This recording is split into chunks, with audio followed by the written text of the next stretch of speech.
अत्यंत सराहनीय निर्णय है, क्योंकि चार धामों की मर्यादा अक्षुण्ण रखने का काम जहां राज्य सरकार का है तो हमारे जो तीर्थ पुरोहित और संत समाज का है।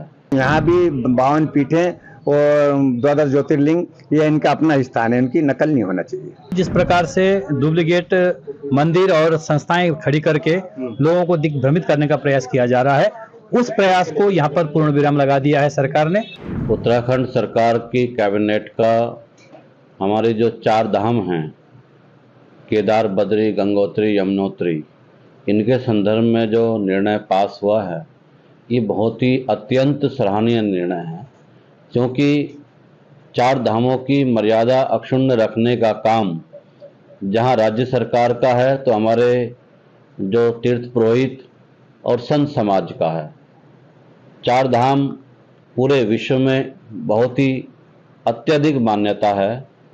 हमारे आदि जगत गुरु शंकराचार्य की तपस्थली है, इसलिए भी और अधिक श्रद्धा वहाँ पर निर्माण हो जाती है।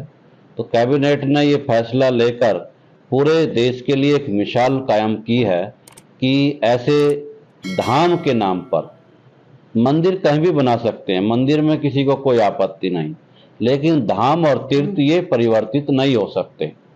इसलिए ये निर्णय बहुत ही सराहनीय है और सख्ती से इस निर्णय का पालन होना चाहिए, क्योंकि जो धाम है, केदार धाम की जो मान्यता है वो बहुत ही पौराणिक रूप से भी हम देखें, शास्त्रों में उसकी बहुत ही महत्ता है।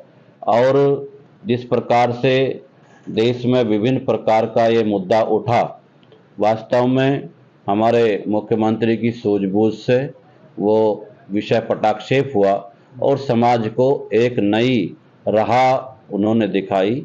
ये उसके लिए धन्यवाद के पात्र। ये दरअसल हमने इसलिए दिया है कि जो केदारनाथ के धाम के नाम के ऊपर समिति बना के दिल्ली में जिस तरह का मंदिर बनाया जाता था और उसका डुप्लीकेट तैयार किया जाता था, तो इस तरह का डुप्लीकेट नहीं होना चाहिए कि उनकी अपनी गरिमा है, धामों का अपना स्थान है और 12 ज्योतिर्लिंग में केदारनाथ का एक महत्व है। देश नहीं पर कि विदेशों से भी वहाँ दर्शन करने के लिए जाते हैं। तो कुछ लोगों ने इसके लिए वो काम किया था, तो उसमें समाज में काफ़ी असंतोष और विरोध पैदा हुआ। विरोध पैदा होने के कारण संत समाज ने भी कहा कि इस बात को आगे नहीं बढ़े और इस तरह की बात हो। पुष्कर सिंह धामी जी से भी बात करें तो उन्होंने कहा कि मैं जल्दी कैबिनेट में कानून बना के इसके ऊपर प्रतिबंध लगाऊंगा कि कोई इस तरह का जाने अनजाने में गलतियाँ भी हुई तो भविष्य में इस तरह की गलतियाँ नहीं हो। तो इसीलिए हमने जब उन्होंने इस तरह की बात कही और इस तरह का आया संदेश, तो हमने उनको इस बात के लिए साधुवाद दिया, धन्यवाद दिया कि बहुत अच्छी बात है कि भविष्य में उत्तराखंड में इस तरह का नहीं होगा, बल्कि भारत में भी हम कोशिश करेंगे कि अगर केंद्र सरकार से भी इस तरह का लिया जाए, जिस तरह के जैसे कि इस्लाम में काबा एक ही है, दूसरा उसकी नकल नहीं हो सकती, तो यहाँ भी 52 पीठें और 12 ज्योतिर्लिंग, ये इनका अपना स्थान है, इनकी नकल नहीं होना चाहिए। ये जो कानून बना है बहुत ही स्वागत योग्य है, क्योंकि जिस प्रकार से डुप्लीकेट मंदिर और संस्थाएं खड़ी करके लोगों को दिग्भ्रमित करने का प्रयास किया जा रहा है, उस प्रयास को यहाँ पर पूर्ण विराम लगा दिया है सरकार ने। सरकार का यह कदम स्वागत योग्य है, जिससे धार्मिक भावनाएं बनी रहेगी और हमारे जो चार धाम ही नहीं, अपितु जैसे बाबा जी ने कहा जितने भी धार्मिक स्थल है, जो मुख्य धार्मिक स्थल है, उनका कहीं भी डुप्लीकेट नहीं होना चाहिए।